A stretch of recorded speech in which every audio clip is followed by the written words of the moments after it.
சமீபத்தில வலைதளத்தில ஒரு காணொளி பார்த்தேன். அதாவது சட்டமன்றத்தில யாருன்னா அன்புமணி சௌமியா அன்புமணி அம்மா அவங்க பேசுறாங்க.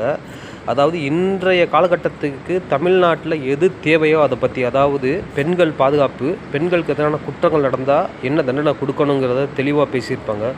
உண்மையாவே தனி ஒரு பெண்மணியா ஒட்டுமொத்த தமிழகத்து பெண்களுக்காண்டி குரல் கொடுத்த அந்த அம்மாவுக்கு பெரிய ஹேண்ட்ஸ் ஆஃப். இந்த காணொளிய பாருங்களேன்.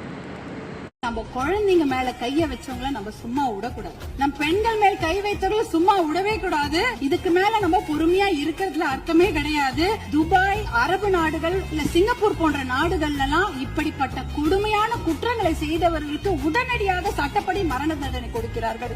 அந்த மரண பயத்தையும் உயிர் பயத்தையும் தப்பு செய்தவங்களுக்கு நம்ம கொடுக்கணும். அப்படி இருந்தாதான் இந்த பெண்கள் குழந்தைகளை காப்பாற்ற முடியும். வேற வழியே கிடையாது.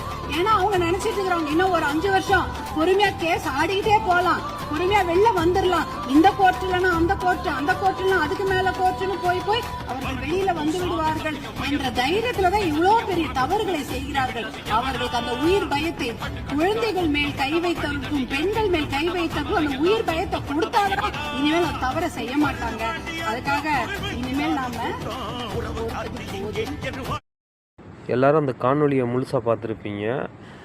அதில் பெண்கள் பாதுகாப்புக்கு எதிராக குரல் கொடுத்த சௌமியா அன்புமணி அம்மாவுக்கு ஒரு மிகப்பெரிய நன்றிகள். இனி வரும் காலங்களில் தமிழக அரசும் சரி, சிஎம் விஜய் சாரும் சரி, இதுக்கு என்ன நடவடிக்கை எடுக்க போகிறாங்கிறத பொறுத்திருந்து பார்ப்போம். வாழ்க வையகம்.